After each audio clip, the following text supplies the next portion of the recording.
Morning बच्चों, मैं संजीत और आप लोगों के बीच में एक बार फिर से क्लास 10 की इंग्लिश एनसीईआरटी बुक का first chapter a letter to God का पार्ट 2 लेकर आया हूँ। मुझे उम्मीद है कि आप लोग इसका फर्स्ट पार्ट देखे होंगे और I hope you like it. सबसे पहले पिछले पार्ट की थोड़ी हम रिवीजन करवा लेते हैं, उसके बाद आगे के पैराग्राफ्स को हम लोग समझने की कोशिश करेंगे। एक बार फिर से मैं आप लोगों से आग्रह करूंगा कि अभी जिस तरह से कोविड-19 का सिचुएशन चल रहा है, केस दिन प्रतिदिन बढ़ते चले जा रहे हैं, ऐसे में स्कूल खुलने की संभावना जो है वो बिल्कुल ना के बराबर है। इसलिए आप लोगों की पढ़ाई बाधित ना हो, आप लोग निरंतर रूप से घर पे रहें, सुरक्षित रहकर अपनी पढ़ाई को कंटिन्यू कर सके। इसी वजह से मैं इस वीडियोज़ को बना रहा हूँ। आप लोग यदि इसको पसंद करते हैं तो ज़्यादा से ज़्यादा बच्चों के बीच में इसको शेयर करें, और यदि आप चैनल को सब्सक्राइब नहीं किए हैं तो बिल्कुल जल्द से जल्द इसको सब्सक्राइब कर लें। मेरा उद्देश्य सिर्फ ये है ताकि मुझे ये पता चल सके कि मैं जो कर रहा हूँ अच्छा कर रहा हूँ, मेरे बच्चे इन चीज़ों को पसंद कर रहे हैं। ठीक है, तो चलिए अब कहानी को हम लोग बिगिन करते हैं। हम लोग देखे थे कि लेंचो एक किसान है और वह बहुत ही मेहनती है और खेतों को अपने बेहतर तरीके से जानता भी है ना। वो अपनी फसल को देखकर इस बात का अनुमान लगा लेता है कि उसके खेतों को सिर्फ हल्की फुल्की बारिश की ज़रूरत होती है, डाउनपॉर और एटलीस्ट शॉवर। आसमान की ओर नॉर्थ ईस्ट डायरेक्शन में वह देखकर ऐसा पहले से ही पूर्वानुमान लगा लेता है कि शायद हमें बारिश मिलने वाली है, और उसके आशा के अनुरूप बिल्कुल उसे बारिश भी प्राप्त होती है उसके खेतों को।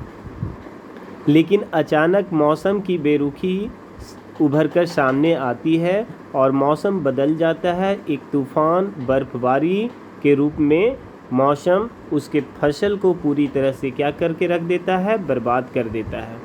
कहानी के अंत में वह अपने दोनों बेटों के साथ खेतों के बीच में निराशा के साथ खड़ा है और अपने बच्चों से कहता है कि इस साल हम लोगों की मेहनत जो है वो पूरी तरह से बेकार चली गई और इस वर्ष हम लोगों के खेतों में कोई उपज नहीं होगी। अब इस घाटी में ऐसा इस वैली में कोई नहीं है जो हम लोगों की मदद कर सकता है और इस वर्ष हम लोग भूखे रह जाएंगे। यहाँ तक बच्चों हम लोगों ने पिछले पार्ट में देखा था। ठीक है, अब हम लोग सेकेंड पार्ट में देख रहे हैं यहाँ से।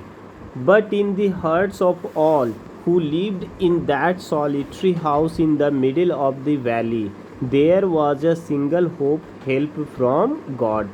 क्या लिख रहा है कि but in the hearts of all, लेकिन उन सबों के हृदय में, किन सबों के हृदय में, who lived जो रहते थे, कहाँ पर, in that solitary, solitary मतलब उस सुनसान हाउस में, in the middle of the valley. हम लोग फर्स्ट पार्ट में भी पढ़े थे ना कि लेंचो का जो हाउस था उस घाटी में एक लौता घर था, तो उसके घर में जितने भी लोग थे उन सबों के हृदय में क्या था भाई, there was a single hope, सिर्फ एकमात्र आशा और एकमात्र उम्मीद बची हुई थी। वो किसके मदद की, हेल्प फ्रॉम गॉड, मतलब भगवान के मदद की उम्मीद उनके दिलो दिमाग में थी। यानी अब उनके मन में यदि कुछ था, किसी पे भरोसा, किसी से उम्मीद यदि थी, तो वो कौन था, तो सिर्फ और सिर्फ ईश्वर था। यानी उनके अनुसार यदि उनकी कोई मदद कर सकता है तो वो गॉड कर सकते हैं, है ना। लिख रहा है, इसीलिए कह रहा है डोंट बी सो अपसेट, ज़्यादा उदास ना हो, इवन दो दिस सीम्स, यद्यपि ऐसा प्रतीत होता है ना, लाइक अ टोटल लॉस, यद्यपि ऐसा लगता है कि हर कुछ सब कुछ बर्बाद हो गया, सब चीज़ खो गया, है ना। लेकिन रिमेंबर, याद रखना चाहिए कि no one dies of hunger, कि कोई भूख से नहीं मरता है, कोई भूखा नहीं मरता है। कोई ना कोई फरिश्ते ज़रूर आते हैं, कुछ न कुछ ऐसे चमत्कार ज़रूर होते हैं जिससे लोग जो है अपने उस संकट से बाहर निकल आते हैं, है ना। पिछले बार भी लॉकडाउन लगा था, हम लोगों ने देखा था कि बहुत सारे लोगों को बहुत परेशानियां झेलना पड़ी, लेकिन इसके बावजूद जो है वो लोग उन मुसीबतों से बाहर निकले। लेंचो भी इसी प्रकार के एक समस्याओं के बीच में घिरा हुआ है और इसीलिए वो कहता है कि डोंट बी सो अपसेट, कि ज़्यादा उदास मत हो। इवन दो दिस सीम्स, यद्यपि ऐसा प्रतीत होता है कि सब कुछ लॉस हो गया, सब कुछ बर्बाद हो गया, लेकिन no one dies of hunger, कोई भूखा नहीं मरता। दैट्स वॉट दे से, इसी वजह से वे लोग कहते हैं, पुनः एक बार फिर से लिख रहा है, no one dies of hunger, कि कोई भूख से नहीं मरता है ना। ऑल थ्रू द नाइट, पूरी रात, Lencho thought only of his one hope, कह रहा है लेंचो जो है वो पूरी रात अपने एकमात्र आशा, अपने एकमात्र उम्मीद के बारे में सोचता है, और वो उम्मीद किसके बारे में रहती है? द हेल्प ऑफ गॉड, किससे उसकी उम्मीद रहती है? तो भगवान से मदद की। ये सब आपको पैसेज में काम आएंगे आंसर लिखने में, okay. Whose eyes as he had been instructed, मानो कि उसकी आँखों को कोई इंस्ट्रक्शन दे रहा है, कोई निर्देश दे रहा है। सी एवरीथिंग, उसके आँखों में वो मतलब हर चीज़ जो है वो स्पष्ट रूप से दिख रहा है कि वो क्या क्या करने वाला है। Even what is deep in one's conscience, जो उसकी अंतर आत्मा में थी। देखो एक वर्ड आया ना, मैंने पहले भी कहा हूँ, कंसाइंस ब्लू कलर का है। An inner sense of right and wrong, मतलब अंतर आत्मा की आवाज़, यानी कि लेंचो की अंतर आत्मा में, उसके साउल में जैसे विचार आ रहे थे, उसके हृदय में जैसे विचार आ रहे थे, वो हर चीज़ों को बिल्कुल स्पष्ट रूप से देख पा रहा था, है ना। देखेंगे लिख रहा है आगे,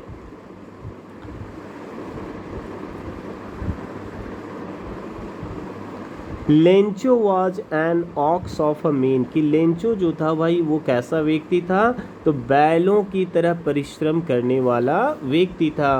working like an animal in the fields, मतलब लेंचो जो था वो कोई कामचोर व्यक्ति नहीं था। लिख रहा ना, Lencho was an ox of a man, मतलब कि वो बैलों की तरह परिश्रम करने वाला व्यक्ति था। Working like an animal in the fields but still he knew how to write, लेकिन इसके बावजूद उसे पता था कि कैसे लिखा जाता है, कैसे पढ़ा जाता है, मतलब उसे पढ़ना लिखना आता था।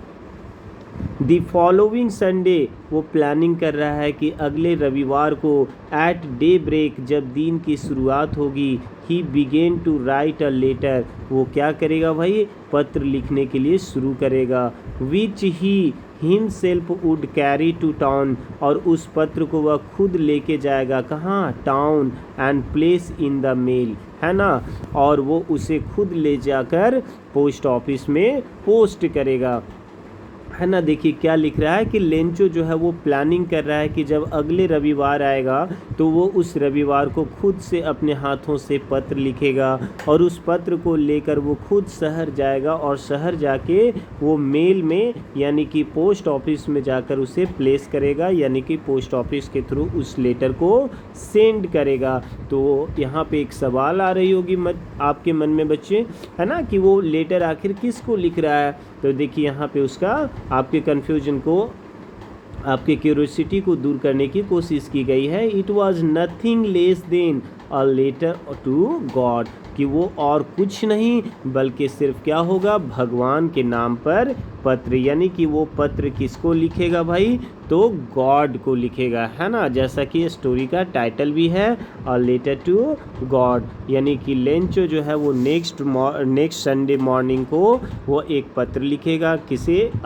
भगवान को, और उसे खुद ले जाकर वो पोस्ट ऑफिस में प्लेस करेगा, है ना।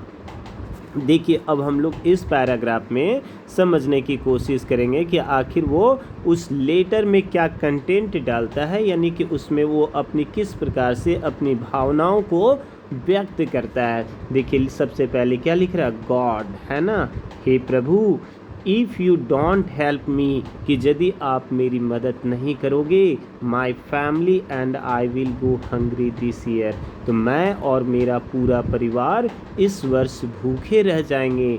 आई नीड 100 पेसोस, मुझे क्या चाहिए? 100 पेसोस चाहिए। किस लिए? In order to sow my field again, to leave until the crop comes. देखिए फिर से मैं थोड़ा सा रुक के यहाँ समझा रहा हूँ। पत्र में वो क्या लिख रहा है समझिए। If you don't help me, कि हे प्रभु आप यदि मेरी मदद नहीं करोगे, तो माई फैमिली मतलब मेरा परिवार, एंड आई और मैं, will go hungry this year, तो मैं और मेरा पूरा परिवार इस वर्ष भूखे रह जाएगा, है ना। इस विकट परिस्थिति में यदि आप मेरी मदद नहीं करोगे, तो मैं और मेरा पूरा परिवार जो है वो इस वर्ष भूखे रह जाएंगे। इसलिए आई नीड 100 पेसोस, मुझे क्या चाहिए? 100 पेसोस की आवश्यकता है। तो मैंने बताया था पेसोस क्या है? Currency of several Latin American countries. मैंने पहले भी बताया था है ना कि पेसोस जो है वो लैटिन अमेरिका की करेंसी है। किस लिए मुझे 100 पेसोस चाहिए भाई? In order to sow my field again, so मतलब फसल लगाना, बीज बोना, है ना, ताकि मैं अपने खेतों में फिर से बीज बो सकूं। एंड टू लीव, और तब तक जीवित रह पाऊं, अनटिल द क्रॉप कम्स, जब तक कि फिर से फसल तैयार ना हो जाए। Because the hell storm dot dot dot, यानी क्यों, आगे वो रीजन बतला रहा है, क्योंकि उस बर्फबारी ने, उस तूफान ने सारे उसके फसल को क्या कर दिया? तबाह कर दिया, बर्बाद कर दिया। देखिए आगे वो लिख रहा है,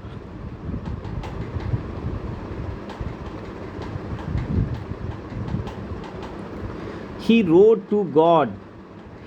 to God on the envelope, है ना। और जहाँ पर इन्वेलप के ऊपर एड्रेस लिखा जाता है, उस जगह पे उसने किसका एड्रेस लिख दिया? टू गॉड का, है ना। पुट द लेटर इनसाइड, और लेटर को कहाँ पे डाल दिया? इनसाइड में। स्टिल ट्रबल, और खुद से कष्ट करके कहाँ गया? वेंट टू टाउन, मतलब कि वो शहर जाता है। एट द पोस्ट ऑफिस, और जब वो पोस्ट ऑफिस पहुंचता है, he place the stamp on the letter, है ना। और वो पोस्ट ऑफिस जाके बाकायदा जो फॉर्मेलिटीज होती है इन्वेलप के ऊपर स्टैम्प लगाने का, तो वो उस इन्वेलप के ऊपर स्टैम्प लगाता है। And dropped it into the mail box, और वो उस लेटर को बाकायदा कहाँ डाल देता है? तो मेल बॉक्स में डाल देता है। ठीक है, आइए अब स्टोरी को आगे नेक्स्ट पैराग्राफ में हम लोग देखते हैं। और ये जो पैराग्राफ अभी आप पढ़ने जा रहे हो, इससे आपका बुक का भी क्वेश्चन है, और साथ ही साथ टुडेज में भी बहुत सारे क्वेश्चन है, सीन पैसेज में भी और शॉर्ट क्वेश्चंस में भी, है ना। इसलिए आप लोग इस पैराग्राफ को अच्छे से पढ़ोगे। वन ऑफ द एम्प्लॉयज, लिख रहा है कि अब उस पोस्ट ऑफिस का एक कर्मचारी, हु वॉज अ पोस्टमैन, वो कर्मचारी कौन था? पोस्टमैन। एंड ऑल्सो हेल्प्ड, और साथ ही साथ वो हेल्प करता था, कहाँ पे? At the of post office, यानी कि वो एक्चुअली में तो था पोस्टमैन, और उसका काम क्या था भाई? लेटर्स को डोर टू डोर डिलीवर करने का, लेकिन साथ ही साथ वो पोस्ट ऑफिस में और अन्य कामों में भी क्या करता था? हेल्प करता था। ठीक है। वेन टू हिज बॉस, वो कहाँ जाता है? अपने बॉस के पास, क्या करते हुए? Laughing heartily and so deem, और उसने बॉस को हंसते हुए ठहाके लगा के दिखाता है। किस चीज़ को? वो लेटर को, लेटर टू गॉड, कि ये देखिए कैसा लेटर आ गया भाई, ये तो भगवान के पास भेजने वाला पत्र है, यानी कि ये मुझे लेटर कहाँ डिलीवर करना होगा? भगवान के पास, यानी मुझे खुद लेके जाना होगा, दैट्स मीन मुझे मरना होगा, है ना। ये जोक है। Never in his career as a postman, वो आगे कहता है कि आज तक अपने पोस्टमैन के करियर में had he Noon that address, आज तक वो ऐसा एड्रेस कभी नहीं देखा था, है ना।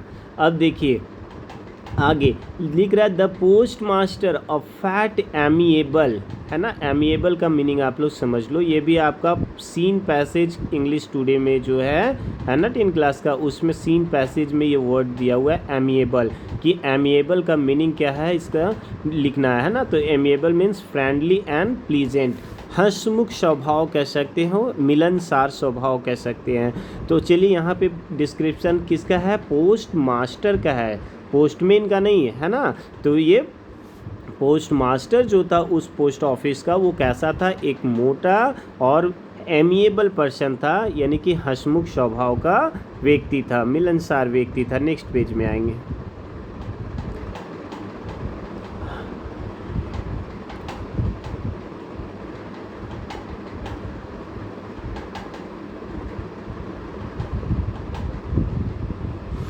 वही लिख रहा है कि वो कैसा था भाई, फैट एंड एमिएबल पर्सन था। ऑल्सो ब्रोक आउट लाफिंग, है ना, ब्रेक आउट लाफिंग से बना है ब्रोक आउट लाफिंग, यानी कि जब वो पोस्ट मास्टर जो है जब उस लेटर को देखता है, पोस्टमैन के द्वारा जब वो लेटर लाया जाता है पोस्ट मास्टर के पास, तो वो भी ठहाके लगाकर शुरू में हंसने लगता है, बट ऑलमोस्ट इमीडिएटली, लेकिन फौरन ही टर्न सीरियस, वो अचानक क्या हो जाता है, serious, and tapping the later on his desk, और वो क्या करता है, उस लेटर को डेस्क के ऊपर टैपिंग करने लगता है, यानी थपथपाने लगता है, और कमेंट करता है, व्हाट अ फेट, क्या विश्वास है।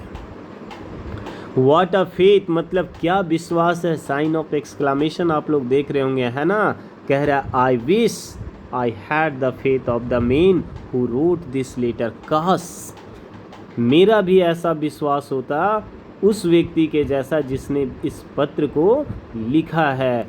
Starting of A correspondence with God, कि काश मेरा भी इस कदर आत्मविश्वास ईश्वर के प्रति होती जैसा कि इस व्यक्ति का है, जिसने भगवान को पत्र लिखा और जिसने भगवान के साथ कॉरेस्पॉन्डेंस करने के लिए स्टार्ट कर दिया।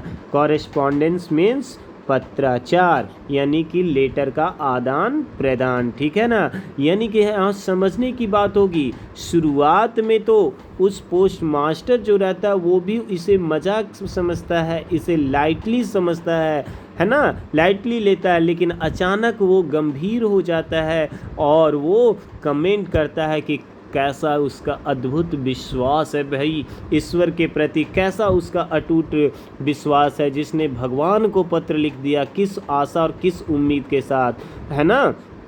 काश हम लोग भी ईश्वर के प्रति इतने विश्वास रख पाते। सामान्यतः आज भी हम लोग देखते हैं भाई, ये निजी ज़िंदगी में, थोड़ा मैं पढ़ाई से हट के अब बात करता हूँ, कि हम लोग भी मंदिर जाते हैं या अपने प्रभु के पास, जहाँ भी हो मंदिर मस्जिद जहाँ भी गए, पूजा पाठ किए या जो भी रीति रिवाज है उसको करते हैं, बस भगवान को तुरंत एक डिमांड रख दिए, भैया ये काम कर देना, मेरा पूरा हुआ तो आप बहुत अच्छा, नहीं पूरा हुआ तो आप बहुत बेकार। तो ये विश्वास नहीं है, ये तो सौदेबाजी हो गई। लेकिन लेंजो का जो विश्वास है ईश्वर के प्रति बड़ा ही अटूट अद्भुत है ना। हम लोग जब थर्ड पार्ट में पढ़ेंगे तो इस बात को भी प्रूफ हो जाएगा कि उसे ईश्वर के प्रति कितना गहरा विश्वास रहता है। जब थर्ड पार्ट पढ़ेंगे ना तो आपको यकीन हो जाएगा कि वो गॉड पे अटूट विश्वास करता था। आइए next paragraph. So in order not to shake the writer's faith in God, है ना।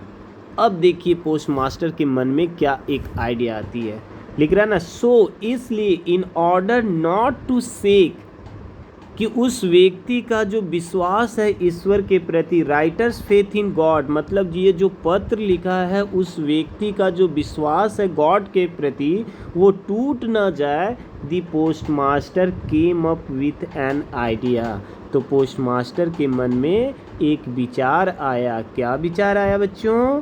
आंसर द लेटर, कि वो क्या करेगा, तो लेटर का आंसर करेगा, है ना। But when he open it, लेकिन जब उसने इन्वेलप को खोला यानी कि लेटर को खोला, इट वॉज एविडेंट, तो ये साक्ष्य था। एविडेंट मीन्स साक्ष्य प्रमाण, है ना।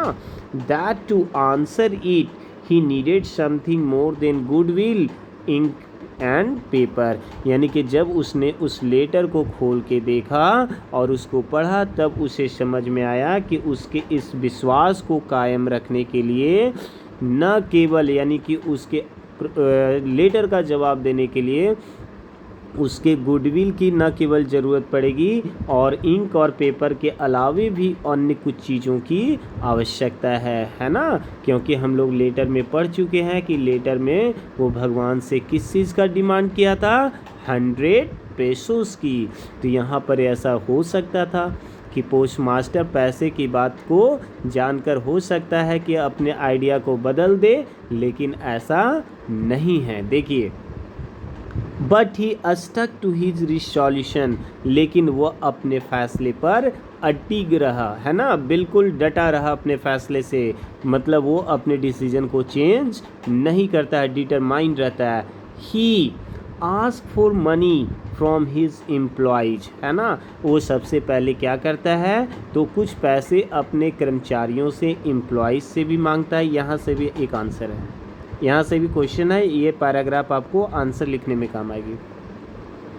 ही himself gave part of his salary, वह खुद अपने सैलरी का भी पैसा देता है। And several friends of his were oblige to give something for an act of charity, और साथ ही साथ उसके कुछ फ्रेंड्स जो रहते हैं वो सभी भी मदद करते हैं इस चैरिटी वाले काम में। क्वेश्चन यही है बच्चों कि पोस्टमास्टर ने पैसों की व्यवस्था जो है वो कैसे करता है। तो अब आपको समझ में आ गया होगा कि पोस्टमास्टर जो है वो पैसों की व्यवस्था कैसे किया। तो सबसे पहले कि उसने अपने कर्मचारियों से भी कुछ हेल्प लेता है, वह खुद अपने सैलरी का कुछ पार्ट देता है, और उसके कई फ्रेंड्स जो रहते हैं वो भी इस चैरिटी के काम में उसको सहयोग करते हैं। ओके, चलिए अब लास्ट पैराग्राफ हम लोग देखते हैं।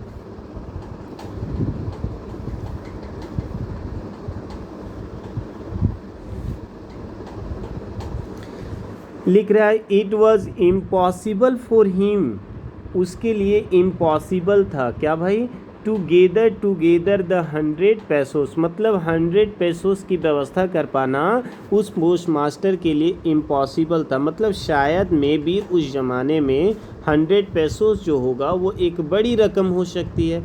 इसी वजह से इतने लोगों का हेल्प लेने के बावजूद भी वह पूरी तरह से 100 पेसोस इकट्ठा नहीं कर पाता है। So he was able to send the farmer only a little more than half, इस वजह से वो उस फार्मर को यानी कि लेंचो को कितनी रकम भेज पाने में सक्षम होता है, तो मोर देन हाफ, आधे से कुछ ज़्यादा, है ना। और कितना भेज पाता है इसका खुलासा जो है ये आप जान जाओगे जब इसका 3rd वीडियो आप लोग देखोगे, है ना।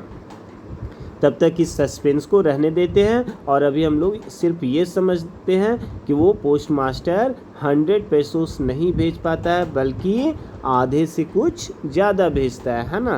Put the money in an envelope, और उस मनी को वो किस में डाल देता है, एक इन्वेलप में, और एड्रेस टू लैंचो, और उस पर एड्रेस किसका डाल देता है, लैंचो का। And with it a letter containing only a single word as a signature God, और उसमें एक लेटर डालता है जिसमें क्या रहता है भाई, एक सिंगल वर्ड रहता है, यानी कि सिग्नेचर साइन किया हुआ रहता है किसका, गॉड का, ताकि उस लेंचो को ये बात का एहसास हो जाए कि वाकई में ये जो हेल्प आया है, मेरा जो पैसा आया है वो कहाँ से आया है, गॉड के पास से आया है। ओके बच्चों, मैं इस वीडियो को यहीं तक रखूँगा और 3rd पार्ट के लिए आप लोग वेट करेंगे, बहुत जल्द 3rd पार्ट लेकर आऊँगा। तो थोड़ा सा अब हम लोग क्वेश्चंस को भी देख लेते हैं, है ना। हु और what did लैंचो have faith in, यानी कि लैंचो को किसके ऊपर विश्वास रहता है। तो मुझे उम्मीद है कि आप लोगों को इसका आंसर अब पता होगा कि लेंचो को किसके ऊपर विश्वास रहता है। मुझे बताने की आवश्यकता नहीं है, यदि आप लोग इस वीडियो को देखे होंगे अच्छे से तो अब आपको पता होगा कि, है ना, कि लेंचो को किसके ऊपर विश्वास रहता है। फिर उसी में एक और क्वेश्चन है, व्हाट डिड ही डू, उसने क्या करता है, वो क्या किया, यदि जिसके ऊपर उसे विश्वास रहता है तो वो क्या किया। ये क्वेश्चन नंबर 2 है ना, ये आपको पैसेज में भी मिलेंगे। Who read the letter, letter को कौन पढ़ा। बहुत सारे बच्चे कंफ्यूज होते हैं कि बहुत सारे बच्चे कहते हैं लेटर को पोस्टमैन ने पढ़ा। रॉन्ग, पोस्टमैन सिर्फ लेटर को मेल बॉक्स से निकाल के एड्रेस देखता है और वो हंसते हुए उस एड्रेस को ले जाकर देखने के बाद वो किसको लेके जाता है, अपने पोस्टमास्टर के पास, जो कैसा था, फैट एंड एमिएबल था, और वो लेटर को पढ़ता है। तो हु रीड द लेटर, इसका आंसर भी आपको पता है। Question number 3, what did the postmaster do then, तो पोस्टमास्टर ने क्या किया। What did the postmaster do then, यानी कि जब पोस्टमास्टर ने लेटर को रीड किया तो वो क्या करता है। तो सबसे पहले आपको पता है कि वो क्या करता है, वो भी ठहाके लगा कर हंसता है। उसके बाद वो सीरियस हो जाता है और वो प्रेज करता है, प्रशंसा करता है ना, कि कैसा उसका फेथ रहता है। और फाइनली वो डिसाइड करता है क्या करने के लिए, लेंचो की हेल्प करने के लिए, यानी कि उस लेटर का आंसर करने का वो डिसीजन लेता है। ठीक है, तो आपके ये तीनों क्वेश्चन को भी मैं समझा दिया और उम्मीद करता हूँ कि अब आप लोग इन तीनों प्रश्नों का उत्तर आसानी से लिख पाएंगे। और इसके बावजूद भी आप में से किसी भी बच्चे को किसी भी प्रश्न का आंसर लिखने में या अन्य किसी भी प्रकार की कोई समस्या हो तो वीडियो के ऊपर जो थंबनेल है उसमें मेरा नंबर लिखा हुआ है, आप उस पर आप कॉल करके मुझसे बातें कर सकते हैं, या फिर उसी नंबर पे मेरा व्हाट्सएप है, आप व्हाट्सएप करके भी आप पढ़ाई से रिलेटेड किसी भी प्रकार की बातें कर सकते हो। ठीक है, तब तक के लिए आप लोग इस वीडियो को देखते रहें, बहुत जल्द आपके बीच में 3rd वीडियो लेकर आऊँगा मैं। Okay, stay home and stay safe. That's all. Thank you.